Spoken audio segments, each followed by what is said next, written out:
He may have walked with the dinosaurs and he may have 7 seasons and 10 episodes under his belt, but Wayne Unser finally got his first kill. Welcome back.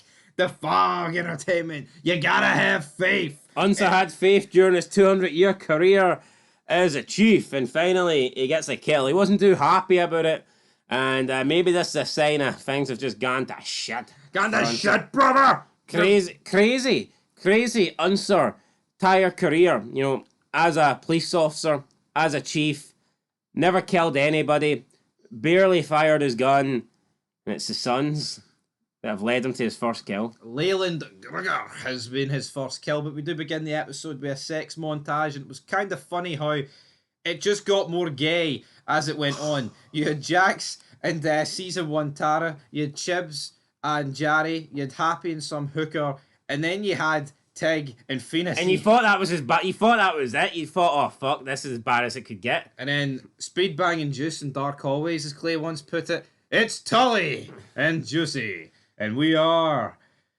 Spicks and Mash, brother. I mean, what do you want me to say here?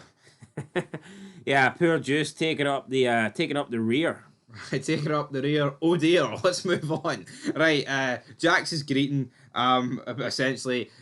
He then talks with Nero. I don't want to lose my partner. Nero wants it though. He's like, look around, Jax. Do you not? I don't know. I think they've done a good job in the last. Also, this woman that Jax was banging, I believe it's the one that he stole from Greensleeves, or maybe didn't steal her, but he offered her a position at Diosa called Winsome. Looked you win some, you lose some. Looked very, very similar to early season Tara, I think. Maybe that's what Jax is going for. I'd say that is what he's going for. I can't say that was a coincidence. No, I don't think it was a coincidence. But essentially, have you not noticed how quiet things have got? Do you know there's a lot of quietness in the episodes? It's almost like everyone in Charmin's fucking died. What do you mean, quiet? I think it's like there seemed to be like a lot more background atmosphere. Do you not feel like in the last couple of episodes it's been very quiet? Everyone's already been gunned down. That's what it feels like. Like Diosa here, there was like 4 people in it. TM, there's nobody there. Well, the last time I checked, there was about 100 whores left at the floor. Oh yeah. Thanks to Lynn and his crew. At the floor. Jax and Nero, they shake hands. Jax is fine with the deal. I don't mind the deal. I don't mind Alvarez. I just don't want to lose my partner. I don't want to lose my stepdaddy. Well, you know what, Jax? Maybe you should have been a bit more truthful with Nero. Maybe you should have cooperated with Nero a bit more. A bit more. I'm in love with your mom, Jax. Maybe pay Nero a wee bit more respect and you wouldn't be losing your partnership deal. Winsome likes the job, but she says that she's thinking about getting out before they get gunned down by some Chinese gangsters. Don't worry about that, Winsome. There's no Chinese left. There's none of them left. Probably a few takeaways, flying about. Charming, but I mean... Not the authentic shit, though. I don't think any of Lynn's men's going to be gunning anybody down anytime soon. Absolutely not. Abel then comes in, deep scratch on his face. Look what Thomas did. Monotone Abel. Oh, monotone Abel. Still a better actor than Kim Dickens, though, so, I mean, fair play to him. He fucking is, isn't he? He definitely is.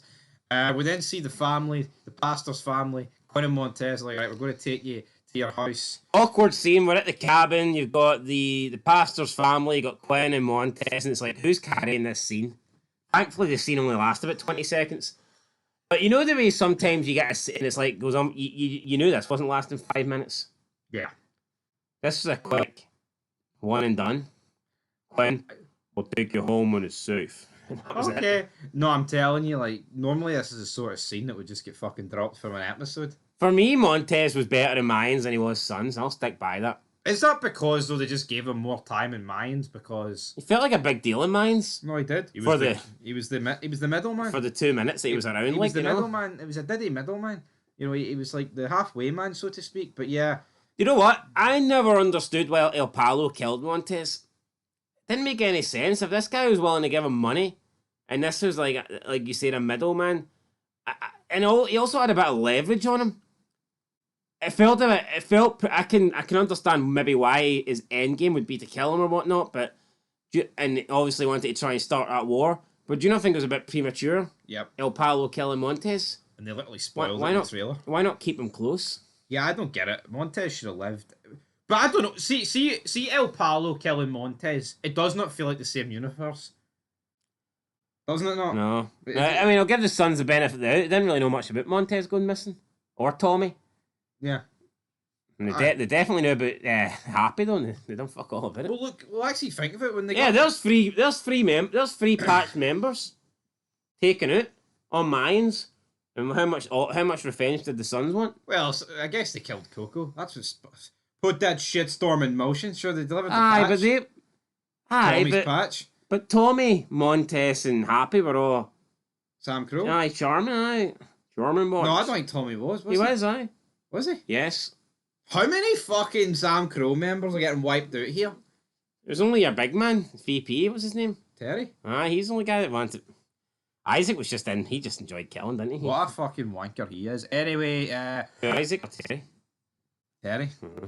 Don't like Terry, man. Terry job do it. Anyway, Parker feels like a guy that wouldn't let shit like that go. Aye, but obviously his wee brother. Wild to the moon. Right, we have Rat Boy meets with T.O. Tyler also met with Moses. They're on the scene. Rat Boy can't Moses get away. like, you gotta prove what colours your loyalties lie with. Dark chocolate, milk chocolate. It has to be one or the other, brother. Or white chocolate. Can't be white chocolate. No. Can't be riding with Sam Crow. Can't be Milky Bar buttons. Definitely not. So it's Bornville for life. Yeah, Moses abducts T.O. Didn't think they were getting Rat Boy, but here they got 2-for-1 special. They did. They threw a few punches here or there. Give us the pest. And then, of course, what happens? T.O. gives in. Moses didn't like the fact that a black man... And I must say, I'm disappointed a brother was the one that gave up. Obviously, though, that was the game plan.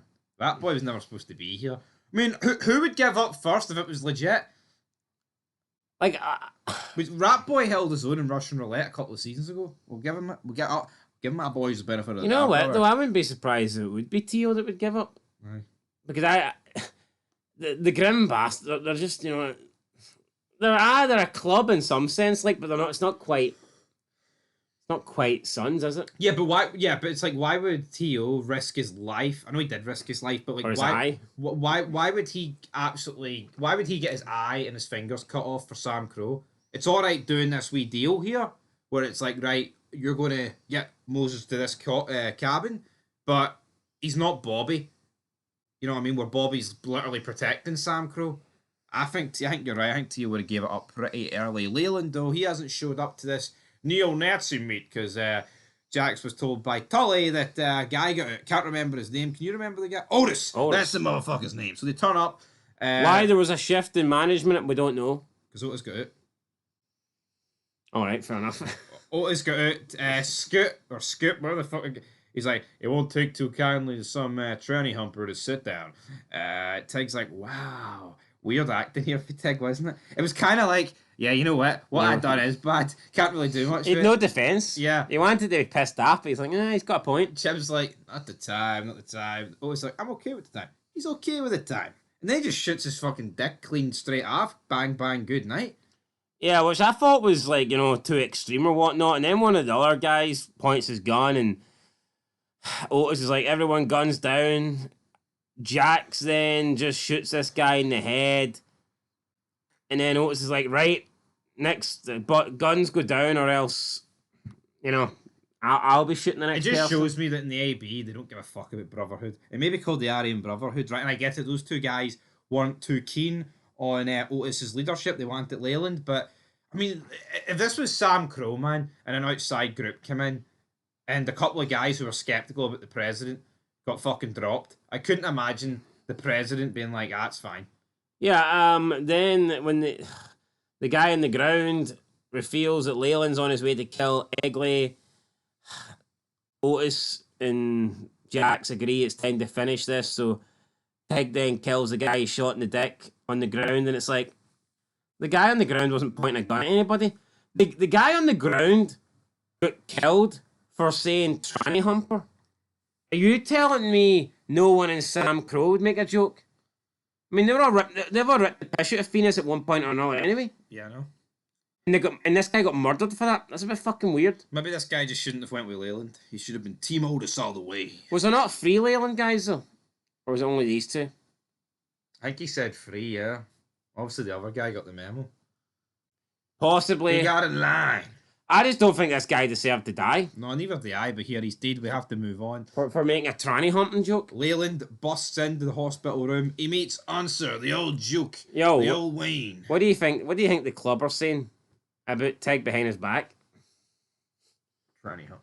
Exactly. Riding T-Girl. Anyway, right, yeah, Unser drops Leyland pretty easily. I mean, outsmarted, outgunned, and outmuscled by Unser, who's dying at like 80. Yeah, Well done, Leyland. Leyland did pretty well to sneak his way in, but then he just got dropped by Unser. It's like, what the hell? What was the point? You may as well got caught by security on your way in, son. Later, Jerry wants to know how did he get the heads up, and he's like, an anonymous tip. Yeah, his favourite source is anonymous. I mean, it's like, Jesus Christ. Unser, man, how many times did he use the anonymous tip line? I mean, Jerry knows who the anonymous tip is at this point, I guess, but cannot really confirm nor deny. Unser then reveals to Jax, "It was my first kill," which is kind of impressive. It's not Jax's first kill, I can fucking guarantee. Well, definitely not. Unser reveals that, Egley's not going to say anything, and Jax says there's nobody else coming, and that's it. Leyland was the end of it. So that's it. Egley's safe, and Unser can withdraw the weapon. But Abel's not safe. Chips receives a phone call. He tells Jax, Child Services, Jackson. Jackson. So Jax arrives like, what the hell happened, Gemma? Then the teachers come in. Abel comes in. The wee sleeve gets pulled up. Who did this to you, son? Grandma. We then cut to the table. Jack's obviously not very happy about this. He's talking about, right, I'm going to live at my house. Wendy, I need your help. He's like, you can't be around them, Mom. She's like, Jackson, I would never. It's not about what I know. Child Services are calling the shots now. I mean, they want him to see a shrink. You know, that stuff. It's like, does he need to see a shrink? He needs something, as Jack says. So yeah, that's where they're going to go. Chibs walks in. Oh, the honest this with you, brother. So the Jax, Sam Crow, like I said at the end of episode 9, Moses Cartwright surviving this season, the odds would have been astronomical, and his odds run out here. Because he arrives at the neo-Nazi camper van, his crew open the door, bang! Explosion, sends them all back. 3 of them get wiped out. He looks around, he sees white, brown, black, shite, you name it, jumping for the hills, every colour emerging for the hills he's done. 50 Shades of Grey.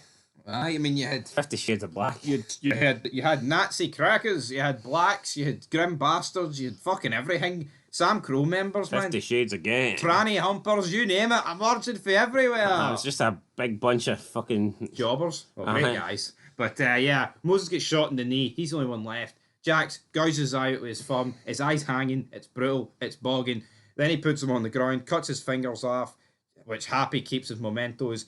And then, go to hell, Tiller. Bang, good night. Shoots him clean in the skull. You know what? I don't think Moses' death's as worse as Bobby's, because, I mean... Gone up pretty quick. Yeah, I mean, probably with it, between the whole eye thing and getting then fingers and getting shot, maybe a minute.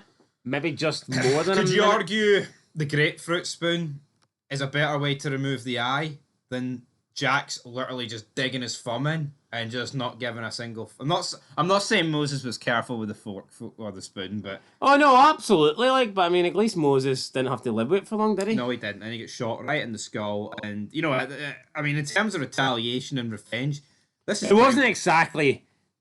eye for an eye, was it? No, but look at this, folks, right? It's not like... Maybe to really hammer home the whole Bobby death, he should have said to Mark, I'll hand him back to you, and then shoot him. Aye. But Bobby, right, is dead, a day? Maybe not even 24 hours at this point. The crew responsible is wiped out or in jail. Look at fucking Happy in the mines, folks. It's a disgrace what they did. I'm not happy about it. Haha. Pun intended, brother.